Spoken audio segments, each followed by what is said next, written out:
हाँ दोस्तों नमस्कार। और आप देख रहे हैं कांडी बनारसी। कांडी बनारसी में आपका स्वागत है। सुद्दीपुर शिवपुर थाना अंतर्गत ये गांव आता है और पारिवारिक विवाद में लगातार लोग उलझते जा रहे हैं। और हमारे जो बगल में है ये भी अपने ही परिवार में काफ़ी इनको लोग उलझा दिए हैं। ये मामला पूरा ज़मीन का है और जिस तरीके से एक परिवार होता है, जब इनके पिताजी जब नहीं रहे तो सारे लोगों के नाम से, जबकि उनकी माँ के नाम से भी ज़मीन था। लेकिन अब क्या है कि जो इनके भाई लोग हैं वो ज़मीन किसी और को बेच दी हैं। क्यों ऐसा ही है जी। अब बताइए कि क्या हुआ है पूरा प्रकरण। आपका क्या नाम है? मेरा नाम अनिल कुमार। अनिल जी, आपकी जो ज़मीन है उस ज़मीन में किसका किसका नाम था? ज़मीन में हमारे पिताजी को जो ज़मीन मिला था, उनके देहांत होने के बाद हमने वरासत कराया तो माताजी का, भाई का और मेरा हिस्सा आया।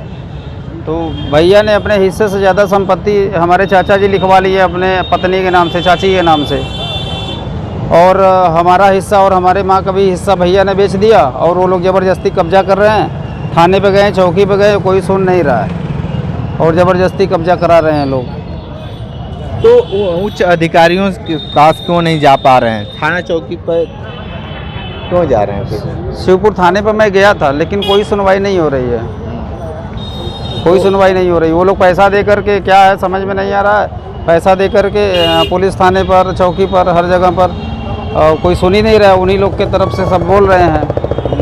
थाने पे पूरा परिवार एक बना हुआ है और हम और हमारी माता लोग परेशान हैं।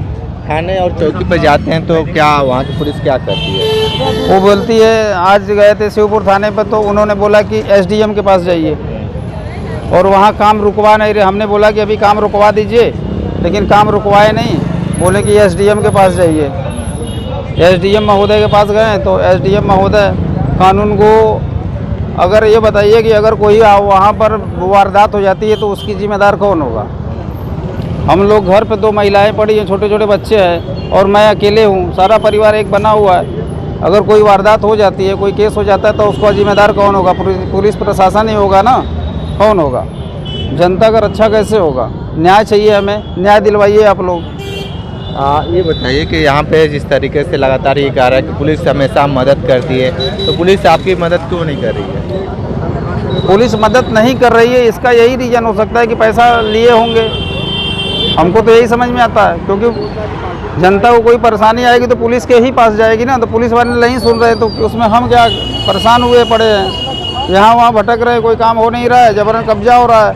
अगर वहाँ बोलते हैं तो अगर कोई वारदात हो जाती है, मैं अकेला हूँ 4 लोगों का परिवार चलाने वाला, उसका जिम्मेदार कौन होगा अगर कोई वारदात हो जाती है तो ये डर डर की ज़िंदगी कैसे चलता है कि समझ में नहीं आ रहा है। आप लोग हमको न्याय दिलाइए, सरकार से जैसे भी हो सके हमको न्याय दिलवाइए। कोई पत्रकार चाहे कोई मीडिया न्याय नहीं दिलाती है, लेकिन जिस तरीके से जो आप कह रहे हैं वो पुलिस के ऊपर जो आरोप लगा रहे हैं, तो इस बात में कितनी सच्चाई है? अब हम इसके लिए क्या कहें जब हमारा कोई मदद ही नहीं कर रहा है। थाने पे गए, कोई रिस्पांस नहीं मिला, क्या करूं? ज़मीन ऐसे ही चली जाएगी, कोई मतलब नहीं निकलने वाला है। हिस्सा तो चाहिए, हमारे ज़मीन का हिस्सा हक के लिए सभी लोग लड़ता है, मैं भी लड़ना चाहता हूं, लेकिन सुनवाई नहीं हो रहा है कहीं। उच्च अधिकारियों के पास गए कि नहीं आप? न्यायालय में गए थे, अभी न्यायालय में मामला विचाराधीन है। तब तक तो किसी पार्टी को निर्माण नहीं कराना चाहिए था ना, रोका गया था, लेकिन वो जबरन निर्माण करवा रहे हैं। ठीक है, तो देखिए इनका सीधे तौर पे पारिवारिक मामला है और जिस तरीके से ये बता रहे हैं कि थाने पे जिस तरीके से इनकी सुनवाई नहीं हो रही है और तमाम तरह की दिक्कतों का ये सामना कर रहे हैं। और सीधे तौर पे इनका यही आरोप है कि इनकी जो ज़मीन है ज़बरदस्ती इनकी ज़मीन पे कब्जा किया जा रहा है। सरकार और पुलिस किस तरीके की इनकी मदद करेगी वक्त ही बताएगा। तो विशेष इंटरव्यू कर रहे थे, तो हमारे साथ बने रहे कांडी बनारसी के साथ में दीजिए इजाज़त। नमस्कार।